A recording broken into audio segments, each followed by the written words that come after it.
Thank you so much for being here with us this afternoon. My name is Lauren Guillemette. Some of you know me as Dr. G. I am the co-coordinator of Women's Gender and Sexuality Studies here at Elon. I'm also an associate professor of philosophy. And it is my honor today to remind us why we are here. It's my honor today to begin our time together in memory of Lauren Dunn Astley. And I just want to tell you a little bit about her. I just wrote up some notes about her, and I just want to share a little bit about her so we remember who she was as a person. Lauren was a lifelong resident of the Boston suburb, Wayland, where she graduated from Wayland High School in 2011. In high school, she sang in the a cappella group The Muses. That picture is her singing her solo in The Muses. She played tennis, and she studied the French horn. Active in her youth group and children's choir at her Unitarian church, she went on 3 volunteer trips in the years following Hurricane Katrina to support rebuilding efforts in New Orleans. During these years, she worked at a local clothing store and hoped to pursue work in the fashion business. Only 5 feet tall, Lauren had a big personality and was described by friends as self-possessed, sassy, energetic, caring, and full of life. Along with her parents, these same friends began to worry as they saw increasing tension between her and her high school boyfriend of 3 years, a football star whose behavior changed drastically after she broke up with him that spring. While she had kept her distance for months, Lauren went over to his house to check on him on the evening of July 3rd, when he violently took her life.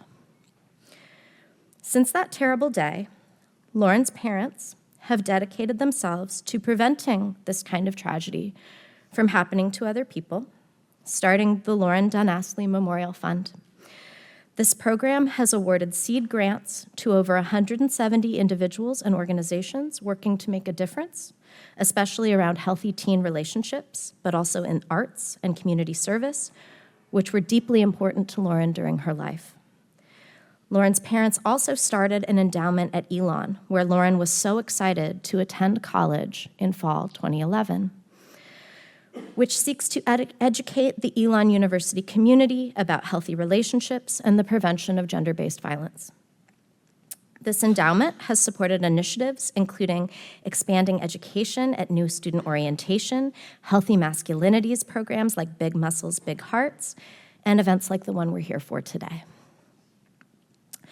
As the co-coordinator of our program in Women's Gender and Sexuality Studies, I'm honored to help facilitate these Elon campus events and life-changing, even life-saving conversations in Lauren's memory.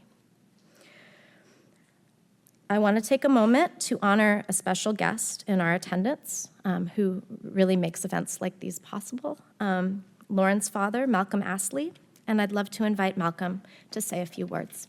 Let's warmly welcome Malcolm.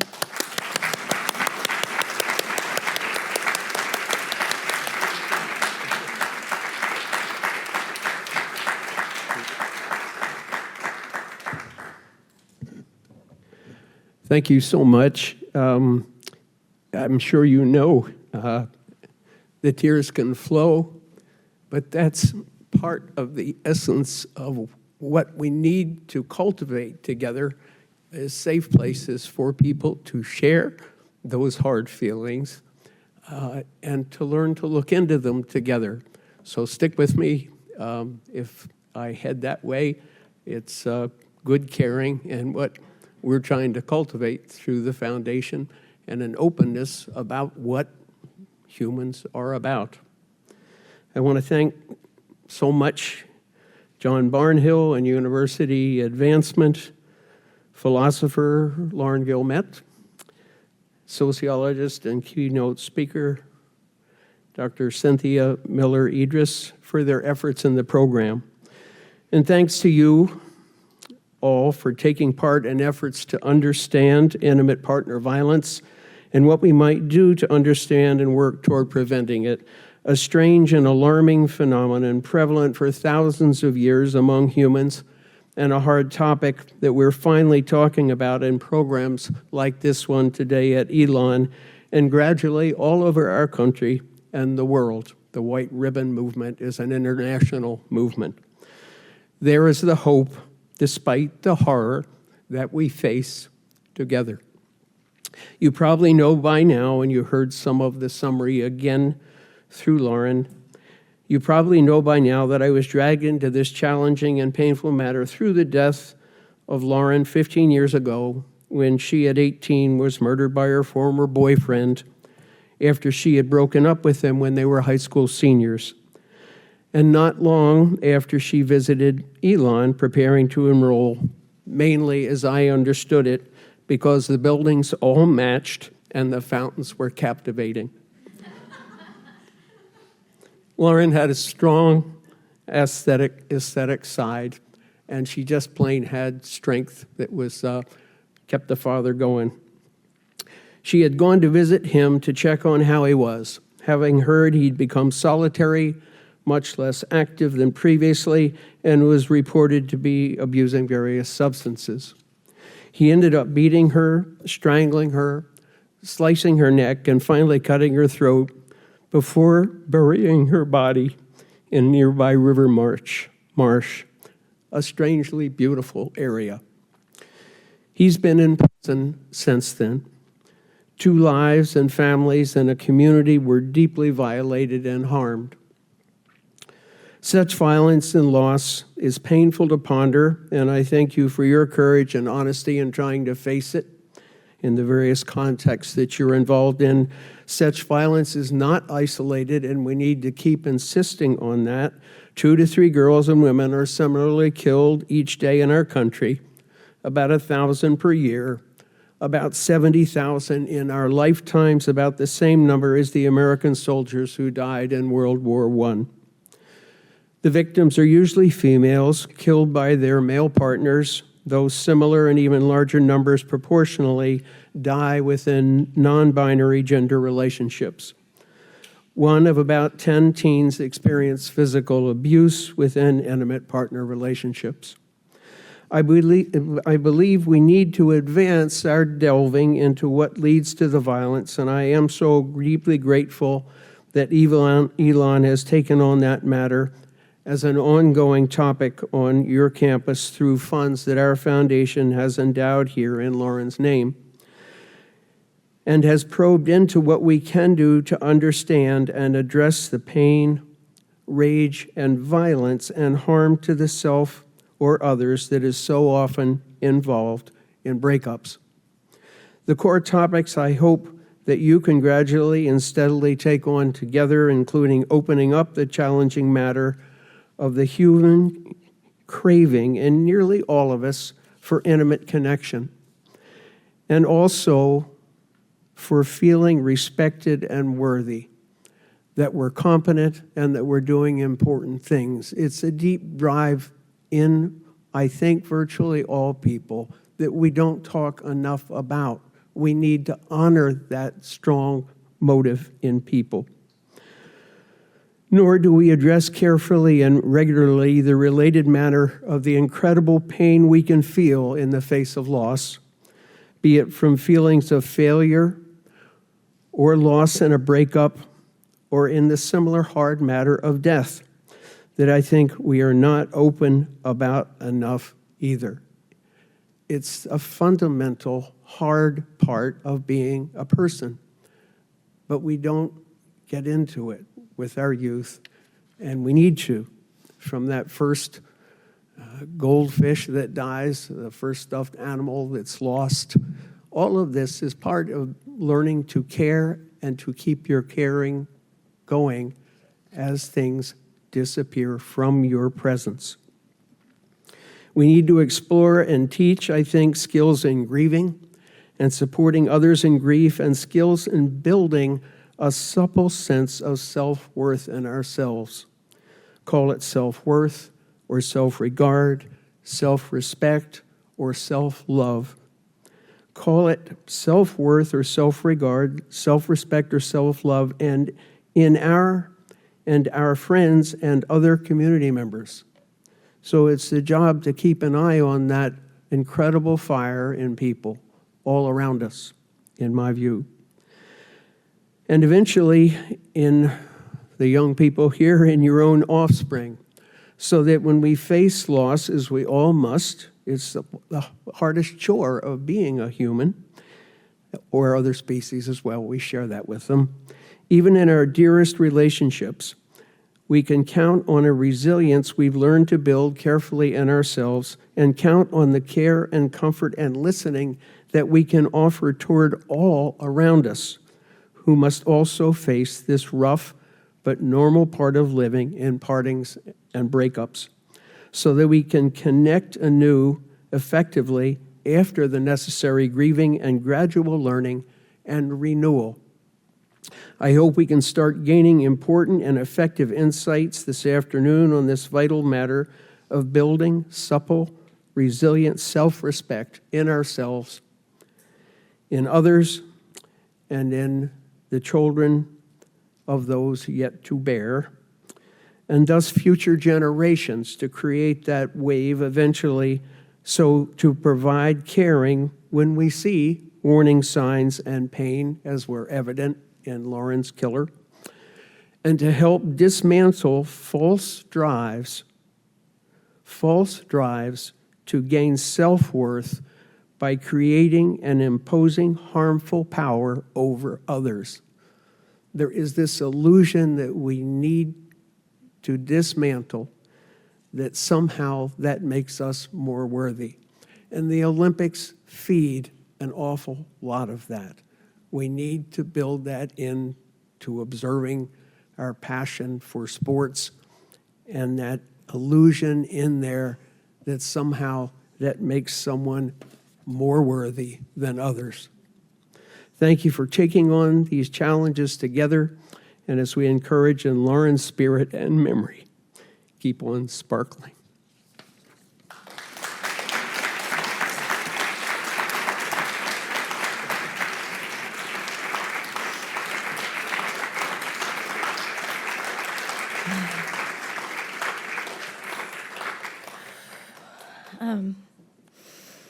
Thank you so much, Malcolm, for honoring us by attending this event, and for all that you do in your daughter's memory.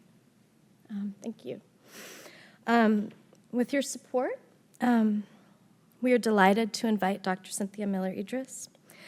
And for a more extensive introduction of our distinguished speaker tonight, I am now delighted to welcome Elon's student, Cheyenne Jacobs, to the podium, who will introduce Dr. Cynthia Miller-Idriss. Let's just take another moment to thank Malcolm.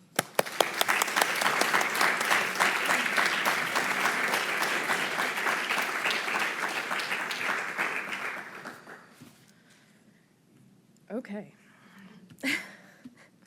Good afternoon, everyone. As Dr. G said, I'm Cheyenne Jacobs. I'm a senior here at Elon University. My major is political science, and my minor focuses on the intersections between politics, philosophy, and economics. My honors research focuses on the origins of anti-feminist rhetoric, tracing a continuum between Stop ERA Coalition and online manosphere spaces such as like Red Pill. I'm absolutely thrilled to introduce here today a leading scholar whose work sits at the intersection of security, public health, and gender studies. She is the recipient of the 2025 through 27 Andrew Carnegie Fellowship for her work on gender, misogyny, and polarization. She's a professor at American University, as well as the co-founder of the Polarization and Extremism Research and Innovation Lab, or PERIL, which utilizes a public health framework in addressing hate, bias, and extremist radicalization. As a leading expert, she regularly testifies in front of Congress, briefing policy, security, education, and intelligence agencies, including but not limited to her testimony titled Censorship Laundering: How the U.S. Department of Homeland Security Enables Silencing of Dissent, wherein she answers questions from the House committee defending the necessity of policy to help address this threat. Our guest is most recently focused on the lack of attention to the intersection between domestic terrorism and gender-based violent attitudes. In her newest book, Man Up, she employs her colleagues to, across areas of expertise to acknowledge the long-ignored issue of misogyny and its connections to hate-based societal threats while working towards preventative solutions.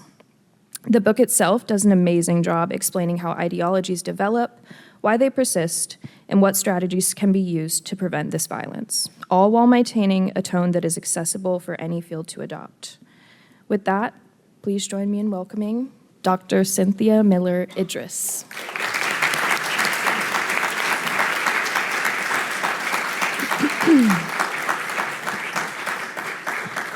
Thank you, Cheyenne. Thank you, Lauren, for all the logistical work to bring me here. I want to thank my student, Ann Joy, who was the research assistant on this book. She's here somewhere, her mom is a professor here, and that is part of how we got here.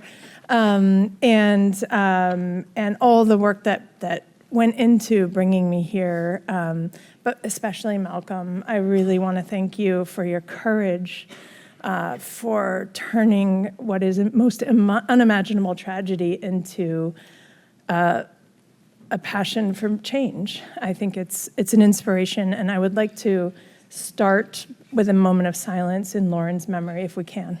So.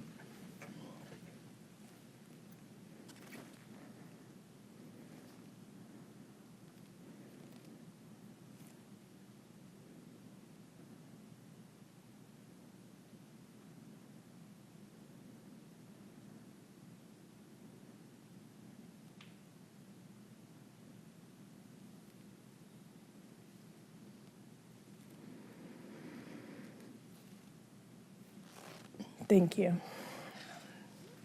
I'm so honored to give a lecture in her name and to be here to honor her and to get to share these ideas in her name. So thank you. As some of you may know, and I have another former doctoral student here who's your dean of global studies, I think is your title, Nick. And Nick and I were just talking backstage about when we co-taught together and how I knew it had to be 18 years ago because I was pregnant and that child turned 18 yesterday. And Nick, we were both shocked by that realization, but you're lucky to have him as well. And so when Nick was my doctoral student, I was a comparative education professor studying Germany. I was studying German apprenticeship systems and alternative pathways to adulthood for working class young men. That was my interest. And when I landed in Germany to do dissertation research, one of the schools I chose was a construction trade school, and I was going to spend 18 months there doing fieldwork with civics teachers, understanding how trade students were transitioning to unification, the European Union. And I walked into that school and on day one realized in some of those classes, 75 to 85% of the young men had shaved heads and bomber jackets and combat boots that were at that time identifiable characteristics of neo-Nazis. And there had been an uptick in neo-Nazi violence that summer, including some deaths at their hands. And so the teachers were focused almost exclusively, really intensely on trying to figure out how to reach those young men, what could be done. And I, as a result, became an accidental expert on school-based responses to resurgent hate and extremism, which then later turned out to be relevant here. It was, of course, relevant at the time, but I didn't realize how relevant until Charlottesville, the Unite the Right rally, and by then I had written a second book and started getting asked to testify about youth culture, symbols, and memes. And still, after all that time, I had been interviewing young men in and around violent scenes about their violence, about what appealed to them about being violent, about their desire to be part of a brotherhood, of belonging, a quest for something bigger and better than themselves. And I never once thought to ask them how they treated women or LGBTQ folks, how men in their lives had treated the women in their lives. It just didn't occur to me. And it didn't occur to me because it's an incredible blind spot in the field, as I'm going to tell you. And so I eventually became annoyed as I gradually and belatedly came to recognize this problem, and still didn't want to write it because I was often the only woman in the room in those briefing rooms in those early days of testimonies and meetings about far-right extremism. And I thought, people know this. Black feminists have been saying this for years, that there's a connection between gender-based violence and political violence or hate-fueled violence. Gender studies professors have been saying it. People who work on domestic and intimate partner violence have been saying it.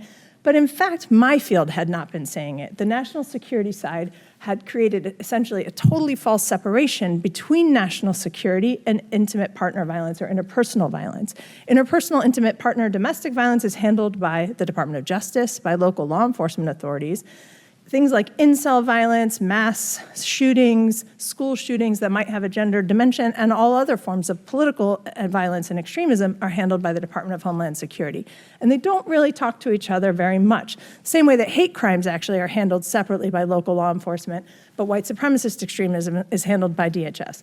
So there's this false separation, even though, as I came to realize, once I started finally, belatedly, as I opened the book with really an apology to the field for taking so long, it's my 7th book. That's how long it took me, right? And so I own this blind spot myself, that misogyny is a constant. And so there's this invisibility. So I was getting really annoyed by this, watching things like Governor Whitmer's kidnapping plot, which was kidnapping and execution plot, if you remember that, in the fall of 2020, in which unlawful militia members were plotting to kidnap and live stream her execution.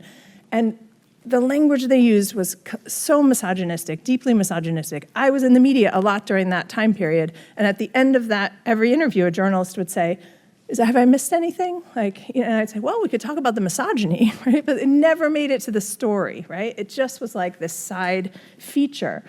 And so the Biden administration, after January 6th, released a new classification system of domestic violent extremism. You can't see this, but I'll explain it to you.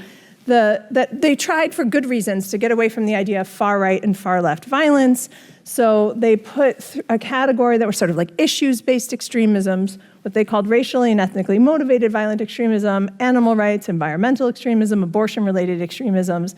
Then in the middle column, it's all the anti-government stuff, which includes militias, sovereign citizens, but also sort of anarchists.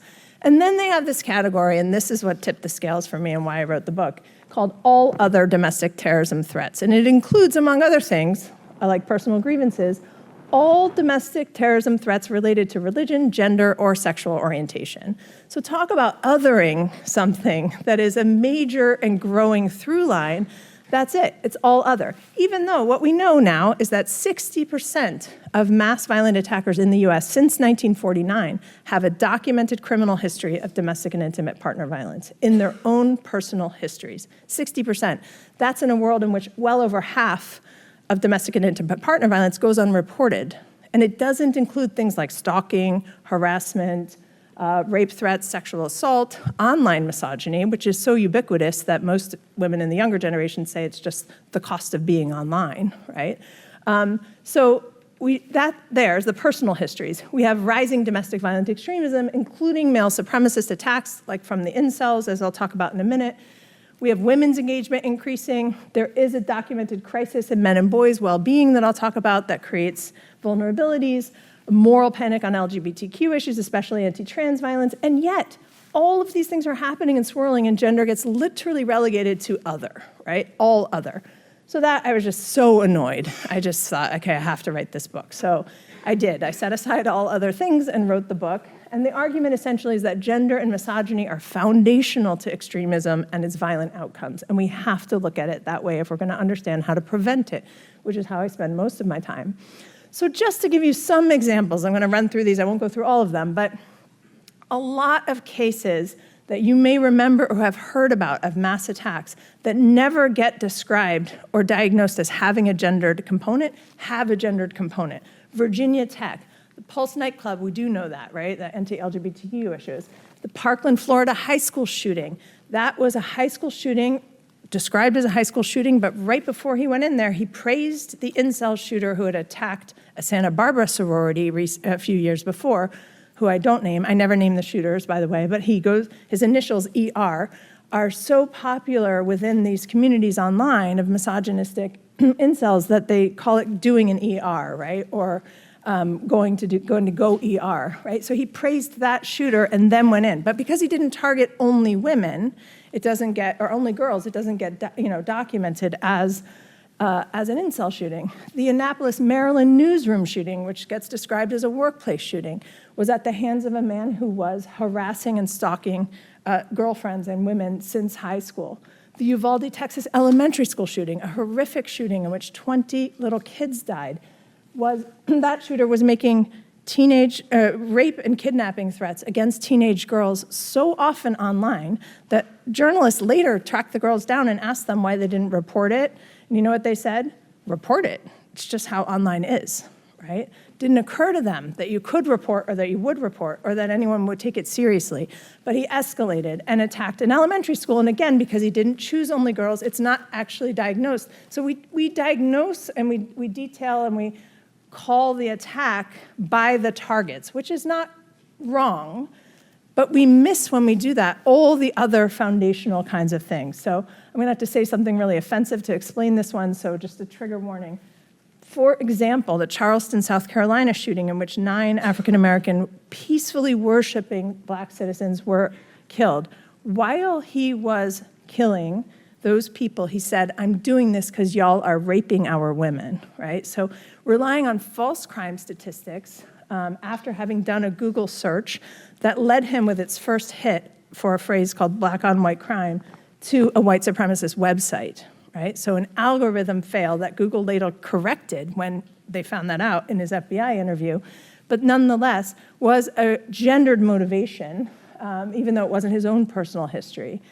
So when you get to things like the Buffalo grocery store or the Pittsburgh synagogue, here we're dealing with a conspiracy theory called the Great Replacement Conspiracy Theory, which is often described as anti-Semitic, but it's also anti-feminist. It's obsessed with white women's reproductive capacity, with shutting down abortion rights for white women because of demographic change, and with reducing reproductive rights. And so the Buffalo, New York grocery store killer who shot people black people in a grocery store after targeting them, so it was a white supremacist attack, also talked about white women's birth rates 40 times in his manifesto.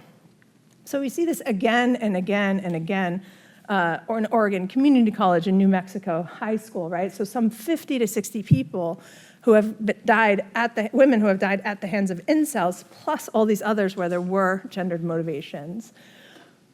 The problem of incels who are, as if you don't know, involuntary celibates, who it's a subculture online, some of whose slang has become very popular recently through the looks-maxing communities and influencers we can talk about later in Q&A.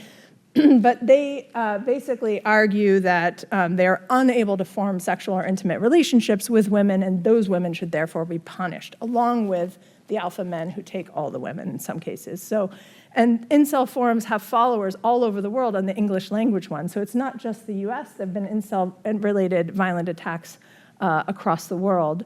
And so again, these gender-based violence, the incel forums themselves have at least 2 dozen countries. There have been similar kinds of attacks as those that I mentioned in all of these other countries as well, across the West, where we're seeing rising far-right violence. What I want to say, though, is we actually do a pretty good job of this when it comes to other types of extremism, right? So Islamist extremism, international, what the US calls international extremisms, there's at least 12 UN and International Criminal Court reports documenting the exploitation of women at the hands of, and you'll know these because they've achieved such global public recognition, the Nigerian schoolgirls, right? The Yazidi women, the fact that al-Shabaab uses forced marriage of children as a tactic of territorial control, the sexual violence perpetrated by Hamas, right? That we document it, we report it, we have global campaigns that Michelle Obama, gets involved in, and we're all, angry about it. Of course we are, because they're exploiting women. They're offering them as prizes to men to recruit them to these groups. But white supremacist groups in the US are doing the same thing. They are trafficking women. And it's not documented, and it's incredibly frustrating. That was the hardest chapter to write, and so I apologize for talking about painful things. But I will just say that a journalist turned over his field notes because he couldn't figure out how to write the story while protecting the women, and I included it in chapter 5, in which he sent me also affidavits of a white supremacist neo-Nazi group that was keeping women for sale, that's the quote from the affidavit, to finance their operations in a state not far from here. And no charges were filed for the sex trafficking. And so when I talked to lawyers about this, they said, well, look, neo-Nazi white supremacist groups get put away on 3 charges. Anyone know what they are? It's always the same 3 charges. Racketeering, weapons trafficking, drug trafficking charges, right? You sometimes see them get put away on child sexual abuse material as individuals because the investigation starts and they find that on the computer. Those are fast ways to get them, like, incontrovertible. The evidence is there. They don't have to rely on vulnerable witnesses who might at one time have consented to something, who might be drug addicted, right? So there's lots of reasons why you want to protect the vulnerable witnesses, but it means the data goes unreported. Even though the DEA says in the US, where there is drug trafficking, there is sex trafficking, right? 97% overlap. When there's drug trafficking, there's sex trafficking, but you don't see the charges. It's totally invisible. So a couple years ago, again, one of the things that tipped the scales for me to write the book and include this chapter in it, in Los Angeles, 63 neo-Nazis were arrested on drug trafficking, weapons trafficking, racketeering charges. Great success for the FBI. They break up this Aryan Brotherhood group. There's one little line in the AP coverage that says, the hostage negotiation team was also on hand to assist.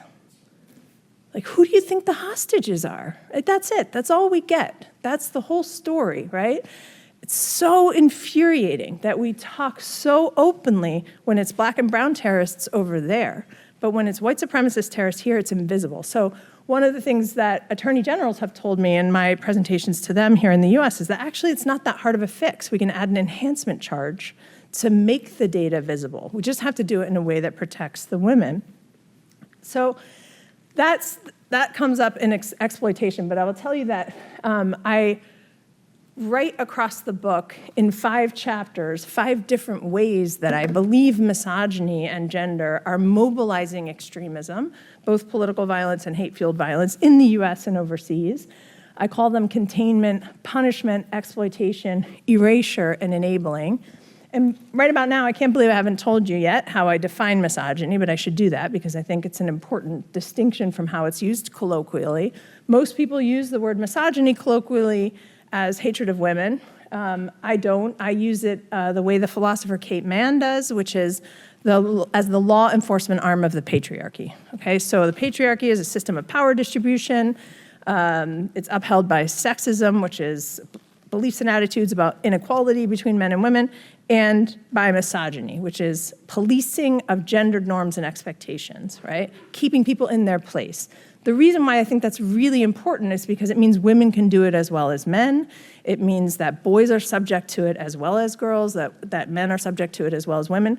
Women and girls suffer more of it at the hands of men.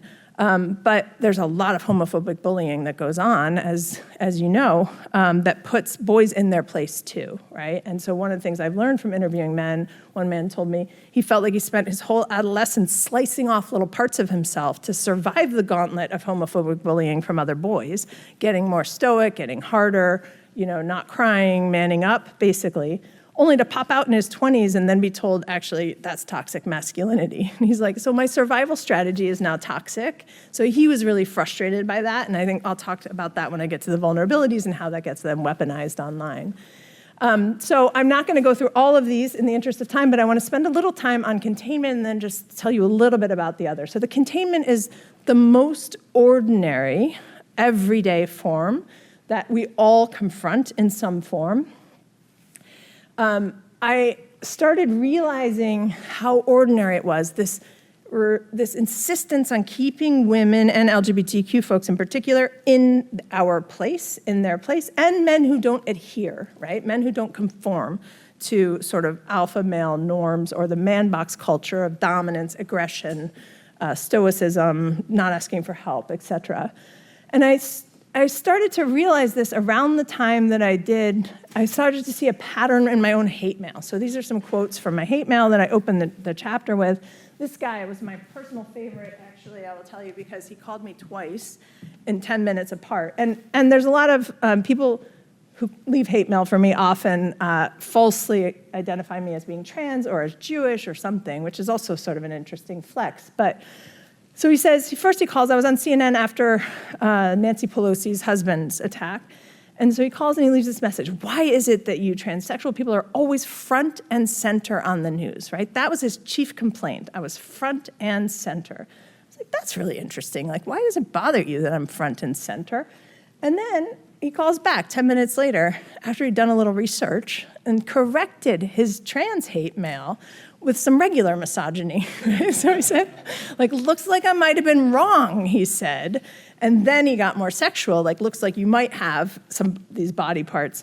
But his main complaint was still the same, right? He then, attacked well, you're just ugly, that's your problem, et cetera. But he still was mad that I was front and center. That was his chief complaint. And so I went back, we keep a folder of hate messages and mail in the office, just in case we get repeat callers or emailers. And so I went back and looked, and sure enough, all of them are kinetic. They're all the messages from men have some kind of motion in them. They want me to jump off a building or go back under the rock or the shithole I came out of or go back to Russia. Go rub your hands together elsewhere, right? A little anti-Semitic reference thrown in. You'll never have control, which is, I think, this guy, Zach, emailed me. So he didn't actually want motion, but he was really clear about what the problem is, like stop being front and center. And this guy who very politely said, I'm asking you to get out, but not telling me where to go to or what he wanted me to go to for. Just get out of the front and center, right? Stop being front and center. I think that's really interesting because it's also the same message we get around lock her up, send them back, get back in the kitchen, get back in the closet, right? Get back in your place. Contain these people. They should not be front and center. So containment is like the most ordinary misogynistic policing that we experience. Boys too, right? Being told you throw like a girl, right? Or you're a sissy, or all the other kinds of things that boys get told, which is a good time to transition into what I talk about. And I will say the most surprising thing for me since this book came out is that it's been received incredibly thoroughly and well by the men's wellness world, this burgeoning sort of men's world of trying to forge alternative masculinity. So I've been on about a dozen podcasts with that group. I go to a high school next week with Mark Green of the Good Men Project.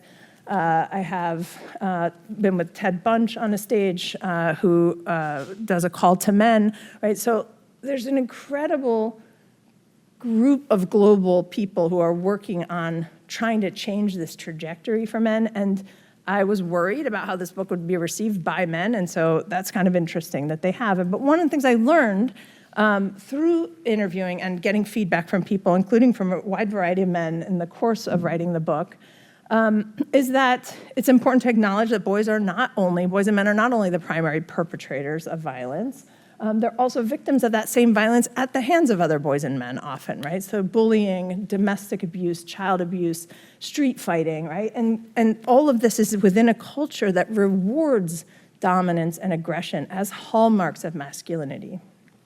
We also see that boys and men are struggling. This is the crisis that we hear talked about a lot, which gets controversial because sometimes around this point, I'm accused of having too much sympathy, which is a friend of mine accused me of, because it can seem to people who've been fighting for gender equity for a long time that this is a zero-sum game, and that starting to talk about the crisis of boys and men somehow means we won't pay attention to women and girls. I want to urge us to not think that, right? That we can address both problems. But we are in a moment where both boys and girls, both men and women, have very high rates of loneliness, for example, but boys and men's loneliness is being weaponized online, right, largely by influencers, but also politicians, profiteers. Very high rates of depression, anxiety, isolation, disengagement, disenfranchisement, stepping away from job and labor markets, high rates of what we call NEETs, never in education, employment, or training, right? So some 10% now of boys, young men are in that category. And men have 3/4 of the deaths of despair in this country, which are deaths from alcohol-fueled issues, suicides, or overdoses. So there's no question that there are vulnerabilities, right? But what happens to those vulnerabilities online is that they meet influencers, I'll talk about in a minute often, or narratives or cultures and in-game chats of gaming that scapegoat, right, that use a bunch of manipulative tactics to blame often women and feminists for their plight. And we see that a lot. So there's no real reason why a crisis of manhood or a crisis of boys or a crisis of masculinity should have become a crisis of misogyny online, but that's what's happened because of how online worlds work. So what we have right now is a situation where Gen Z men are less likely, across many countries' data points now, than older men to say that they support women's rights. So we're moving in the wrong direction in terms of how we typically think that progress works. That also means Gen Z women are higher than any other generation of women on support for women's rights or saying that they're feminist. And so Gen Z now has a larger gender divide on these issues than any other generation of Americans, but also this is true in many other parts of the world. So large gender divide on women's rights and a declining level of support among younger men compared to older men for those rights. So increasing agreement with statements like feminism has gone too far, right? Or women's rights are taking away my rights among Gen Z men. So what I do in the chapter on containment is take us through 3 pathways where I think ordinary and everyday cultural ways of containment are being channeled into much more violent outcomes. One I talk about is online gaming. I talk about memes and short form videos.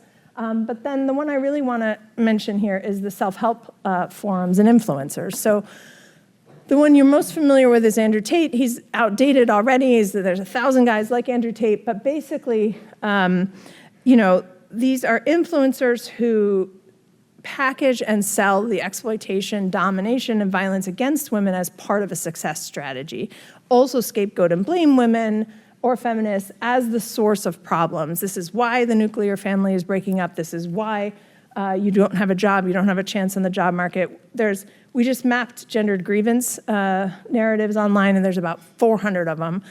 So I could tell you, it's every imaginable grievance against women, also some grievances against men that are, women are transactional, they're not fun, there's that kind of stuff, but also take our opportunities, they are manipulative, and a wide variety of other things. And they come across your feed whether you're looking for it or not. So the Center for Countering Digital Hate has shown that a sock puppet account, meaning a fake account set up for a teenage boy, encounters this type of content within 4 minutes of being online without searching for it, just by searching for gender-coded content like sports, fitness, or dating advice.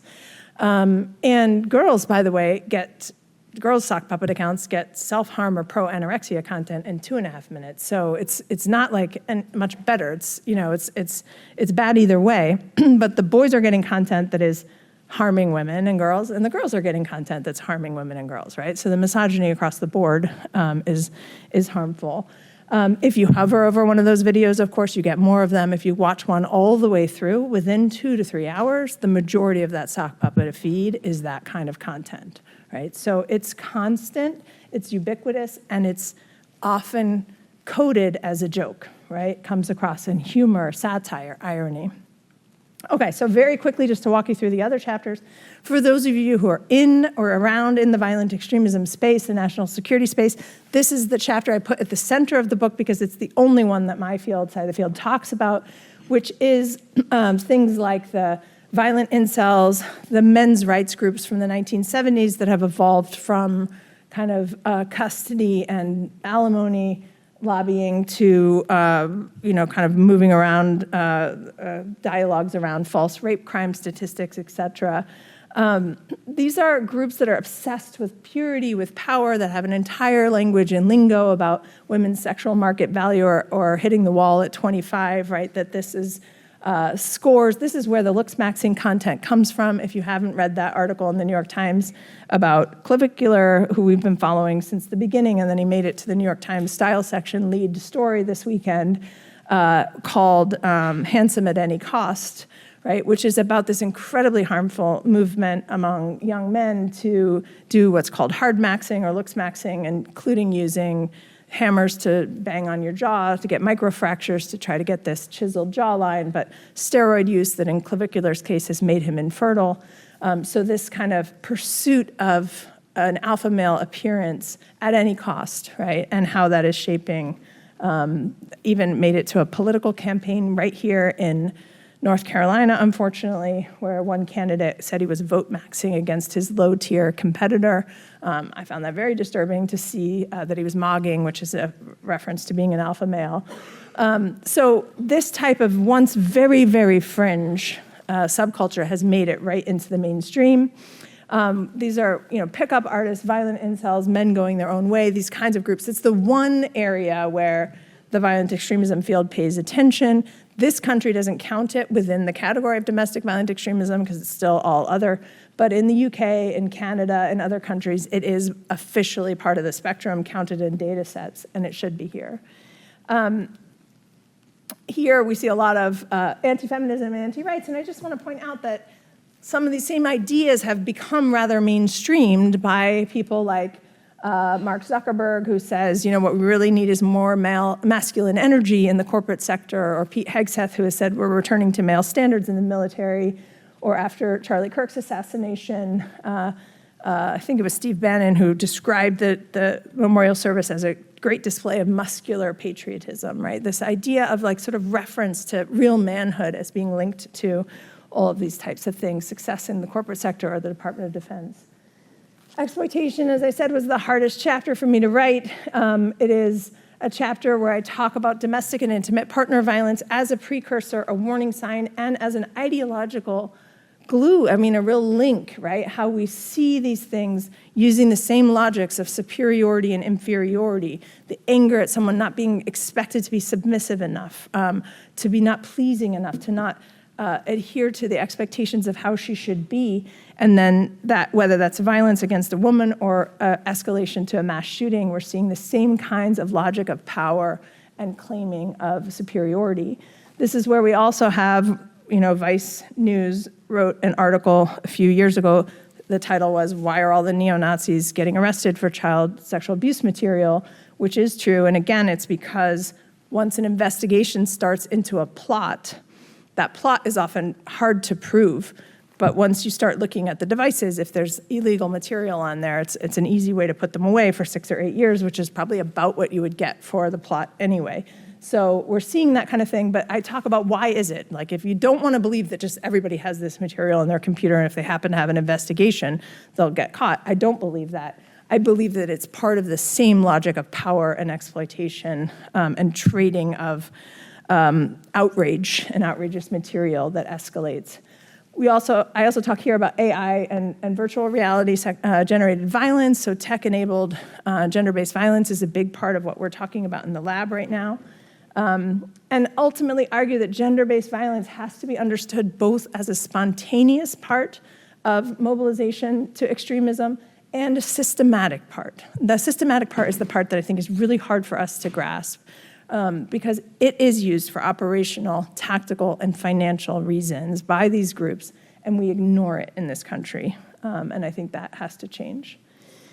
In erasure, I take up the erasure through curriculum and through knowledge curriculum and through erasing and controlling of bodies by looking at legislative attacks on gender studies, which again started in under Viktor Orban's attacks on Central European University in Hungary. The first thing he did was shut down women's studies and gender studies, which we're seeing happen here in Texas just recently and elsewhere, Florida. There's lots of reasons why that's linked to authoritarianism that I can talk about, but I talk about in this chapter, what does it mean to try to erase something, and how that relates to violent outcomes like the Proud Boys, or neo-Nazi groups showing up in protests outside of Disney, right? So weird things that I did not think would happen in my career, right? Proud Boys showing up and harassing at drag story hours, opportunistically, but also linked ideologically. And then finally, I talk about enabling, which I think is a really important chapter about the role of white women in particular in enabling some of this. And so white women also play a role, especially at this intersection of white supremacism and misogyny. And so I use this chapter to talk about the arc from Vicki Weaver, who, if you remember the Ruby Ridge tragedy, Vicki Weaver was a mother, a white supremacist mother. They were in a siege with the federal law enforcement authorities, and she was shot by a stray bullet through a door while holding her baby. It became an immediate martyr for the movement, who have signs still up with her face on it that says, "Your family could be next." The Weaver family won a lawsuit against the federal government for millions of dollars for wrongful death. And then 30 years later, Ashley Babbitt, who was also shot through a door by federal law enforcement authorities, but this time she was trying to break one down in the US Capitol. She's not a mother, she is a veteran, and she also becomes a meme and sort of a flag and a poster, a martyr for the movement. And so I use that to talk about the role of mothers, about Mama Grizzlies, which was, from Sarah Palin's campaign, this idea that you weaponize women's political participation as mothers, and how that leads into things like trad wives and QAnon moms.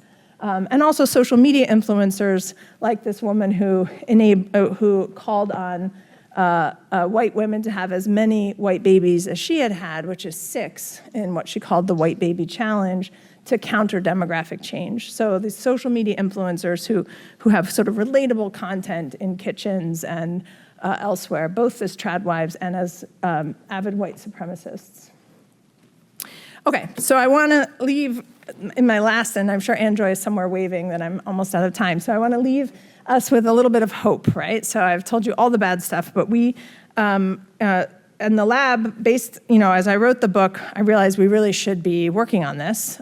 In the lab, I run a research lab that designs and tests tools to help communities safeguard themselves and their families from propaganda, harmful content. And so we launched last December a portfolio of work in preventing gendered violence, including a major project on the connection between gender-based violence and violent extremism that is funded by the Christchurch Call Foundation and is global. And some work on anti-LGBTQ and anti-trans issues, the mapping of online misogyny, and we have a project on men and boys and on modeling healthy masculinities. We do a lot of work in schools, and I'll say the school I'm going back to next week, which is sort of my favorite story of speaking to young people, although maybe you can give me another favorite story today. Often there's a lot of people who come up to me and want to talk, and a boy asked me, what I had learned from all my interviews with boys and men over the years that adults might not know, and we talked about that for a few minutes, and I said, well, what do you think adults don't know about what it is to be a boy your age? He was 16, and he said, without missing a beat, I don't think people know what it's like to suddenly realize the world sees you as dangerous. And then a girl right next to him said, well, I don't think boys know what it's like to be a sexual object. And I said, I think the two of you should be having this conversation. And they said, can we start a club? And I said, if you start a club, I'll come back. So they started a club, and I had to make good on my promise, and we go there next week, and I'm bringing Mark Green from the Good Men Project, and we'll spend a half day with that school. But it's this example of how hungry young people are, high school, middle school students, and college students, to have these conversations in non-judgmental ways that are safe, that are not about taking their phones away, that are not about cell phone and social media bans, which I can talk about in Q&A and how I feel about them, but really in the absence of other kinds of places, we need to have that. So having conversations early and often with curiosity, without judgment or shame. We have a guide called Not Just a Joke that urges parents to put kids in the position of experts, ask them about their social media feeds, what they see online. Grandparents tend to do this better than parents, I will say, because it's just a little bit less stressful. I'm going to skip that slide and just go right to the last slide in the interest of time to say that that link up there, perilresearch.com, is where you can find this tool, the Not Just a Joke guide, which we created together with our partners at the Southern Poverty Law Center, which is Not Just a Joke, Understanding and Preventing Gender and Sexuality-Based Bigotry. A version of that, an abridged version, is in the back of the book as well, which I was really pleased that Princeton University Press allowed me to do that and provide resources for readers and parents. They're all free. All of our tools are free, online and available, and we'd love for them to get in the hands of people you know, parents, teachers, other caregivers. So I will end there, and I'm happy to take questions. Thank you.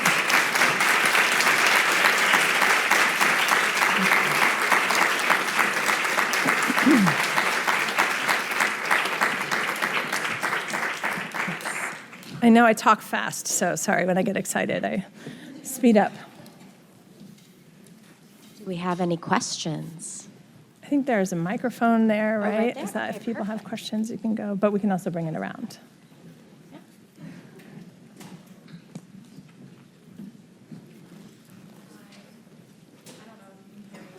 Might need to turn it on, let's see.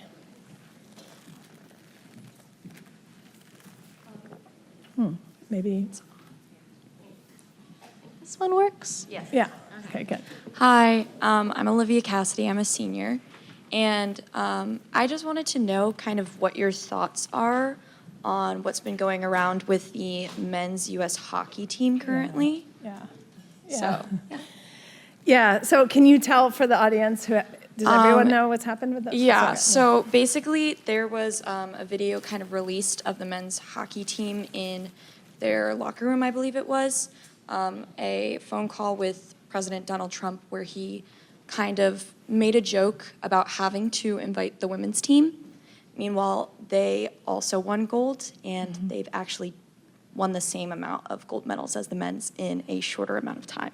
Yeah, yeah, and they left. Right? Yes. Yeah. Yeah, they all left. Yeah. Yeah, I think, I think it's a good example of sort of how easy it is to not stand up, right? I mean, I think there's pressure when it's the president, right? There's pressure when you're among your teammates. But, as I was just saying, relating this reel that came across my feed, it said something like, there might be a room of 10 men, only one man makes the sexist joke, 3 might laugh, 5 say nothing, and 1 says something. And then, so it's, and women might look at that and say, hey, we only have 10% allies, but 9 of those men might think they did nothing wrong. They're not the one that told the joke, right? And so I think it's that sort of distinction of understanding that allyship is not laughing at a minimum, right? Thank you.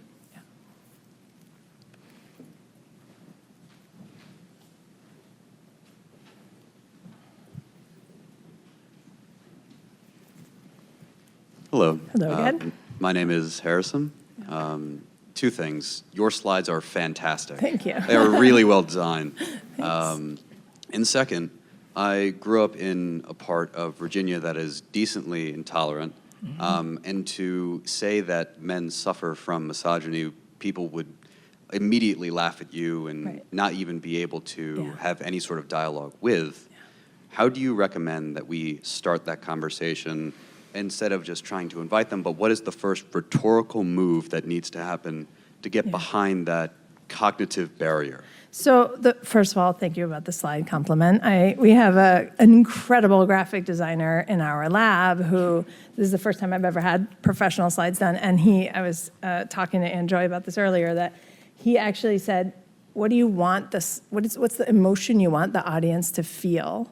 And so that first set of slides is intended to make you feel like you're going from something invisible to something visible, right? So the slides are intended to evoke too, which I think is a great way to, art historians have taught me that images matter, right? Not just as data points, but also for how they tell a story. So I've come away from my reliance on just PowerPoint bullets to that. So what I would say is, like, you take a step back. I wouldn't even use the word misogyny in that case. I talk about bullying, right? And I think bullying is something that, you're still going to get some parents who are going to say, oh, just man up, you shouldn't cry, because they're participating in the same logic of it. But I think helping boys understand that that kind of policing, so my favorite story, I'm going to tell you my favorite research study that I cite in the whole book is a study by the sociologist Joel Middleman, who studies high school boys in the US. And he has discovered that high school boys, and the title has a slur in it, so excuse me, but it says it's okay to be gay, it's not okay to be a fag, right? That's the title of the sociological article. What he found out is that boys of this generation in the high school where he was studying don't care if their friends have sex with other boys or young men, as long as you're bro about it, right? So it can't be too flamboyant, can't be effeminate about it, right? So what that says is that sexuality is becoming more fluid for this generation, but masculinity is as rigid as ever. And understanding that distinction, the rigidity of masculinity and the pressure that puts on many young men who I interview and who have told me that, is, I think, really important, and how that then gets weaponized and fueled, and what it means to not understand that. So I would start with bullying, with understanding what it is to be bullied and to not be able to feel like you can express your true spectrum of human emotions, like what Malcolm was saying, the full spectrum of humanity, of care, of feeling like you're limited in the careers that you pursue, right? We know that that kind of stuff happens. I'm from a rural place too, and I know exactly what it was like growing up, and what it probably still is like for a lot of boys today. So, Thank you. you're welcome.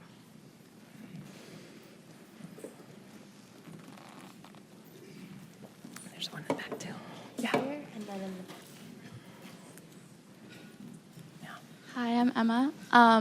I was just curious when you mentioned the influence of social media with all of this and seeing what the media is giving to both male and females. Who do you think needs to, or what do you think needs to happen for that to change? Because obviously we can kind of influence our algorithms, but to what I understand, a lot of it is completely out of our control, and maybe potentially in most places it's the government's control of what we're actually seeing on our feed. So what do you think needs to happen there?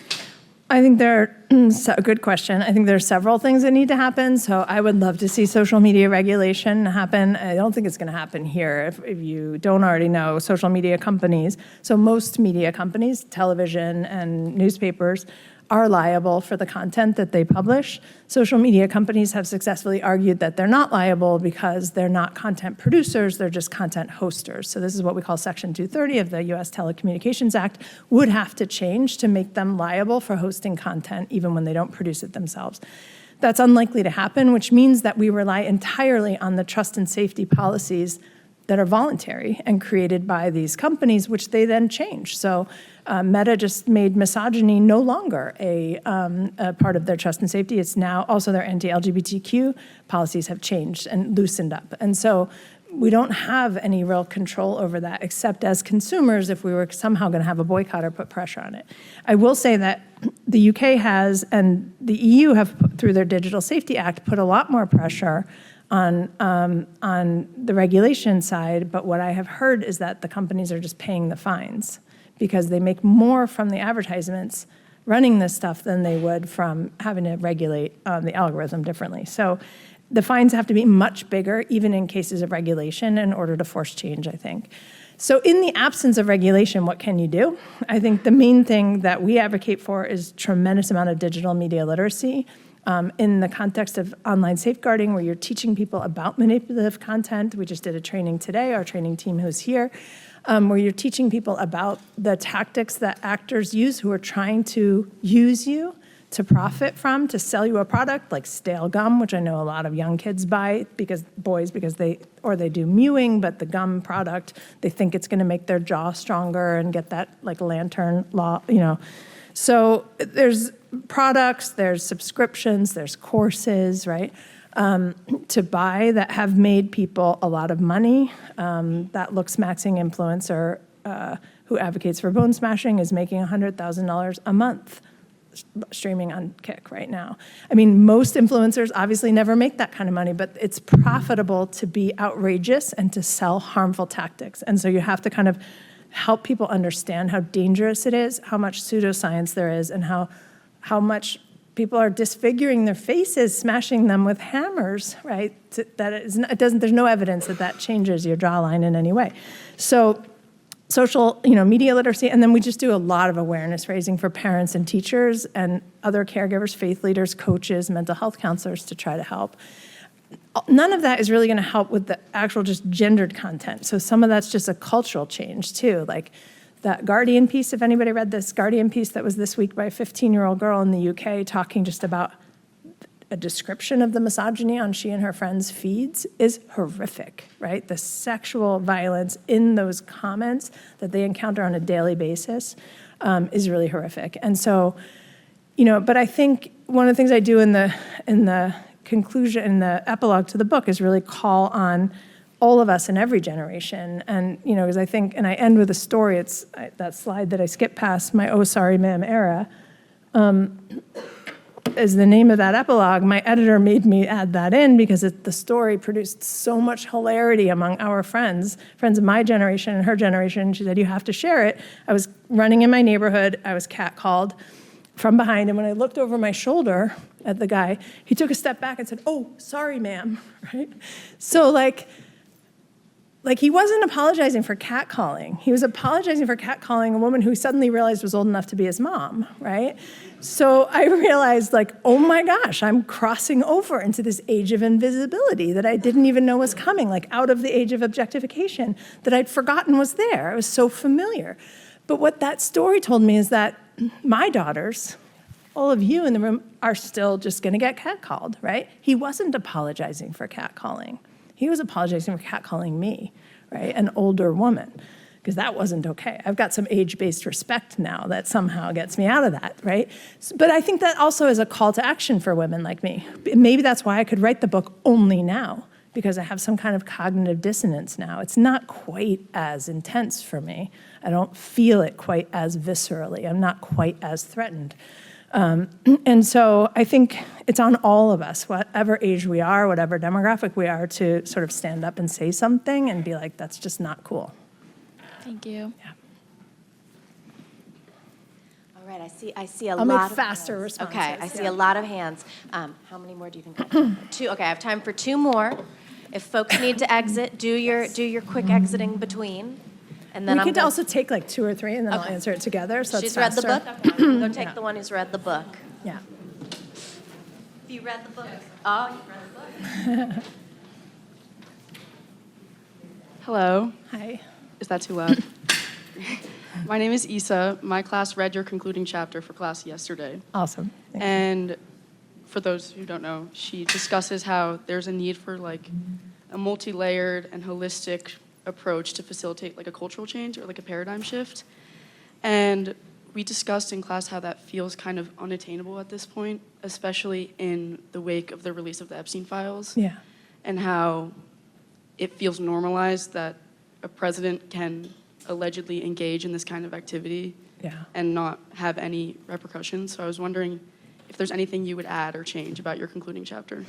So yes and no. I mean, I think one thing I would add maybe is something that I didn't expect to happen, so I couldn't have written about it, which is that, so I've given 50 talks since September, including in 5 countries, and in every other country except the US that I've been to, I've been asked to brief at very high levels their intelligence, home office in the UK, in Australia, in Canada, in Germany. I'm going to Sweden in a couple of weeks. So, like, as hopeless as things feel here, that's not what I'm seeing in other countries where they are really taking this intersection seriously.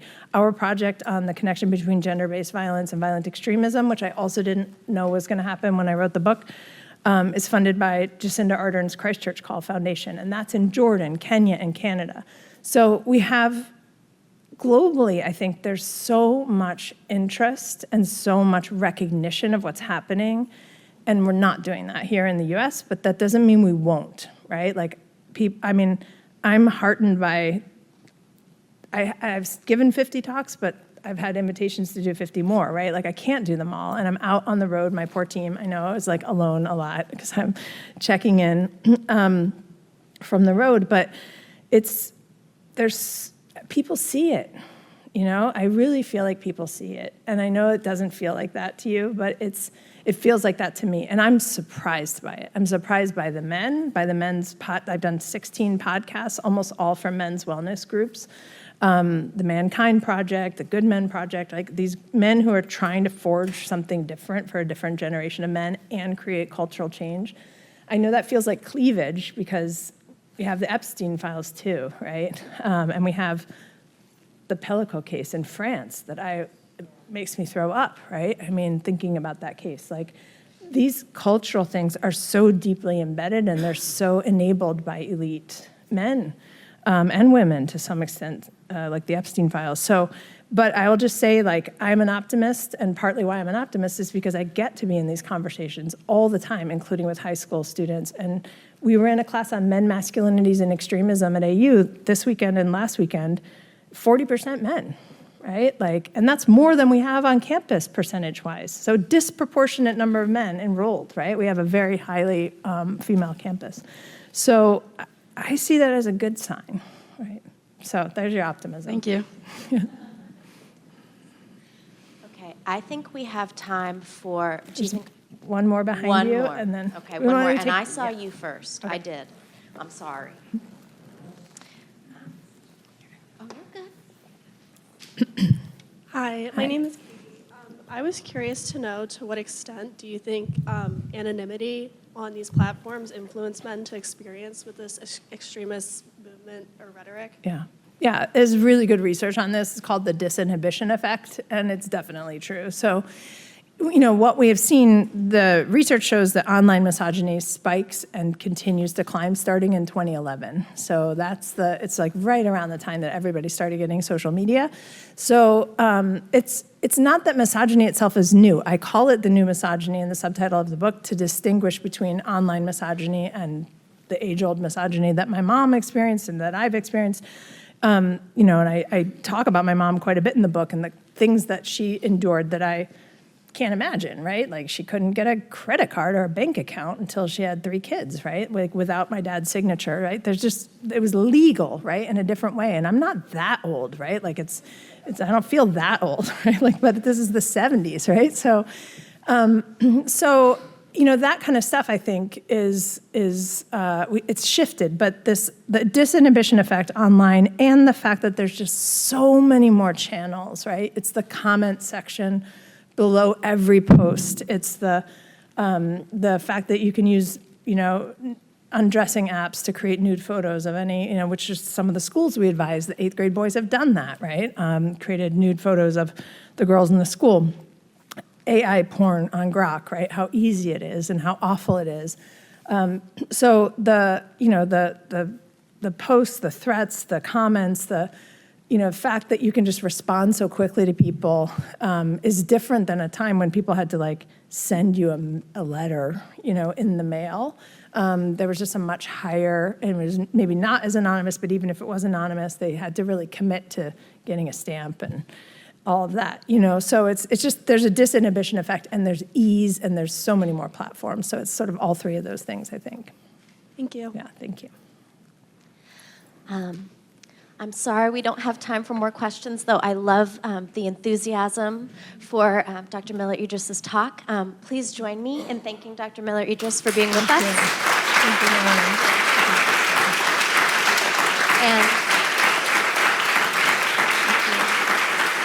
And I'd love to just take one more moment to thank Malcolm so much for being with us tonight.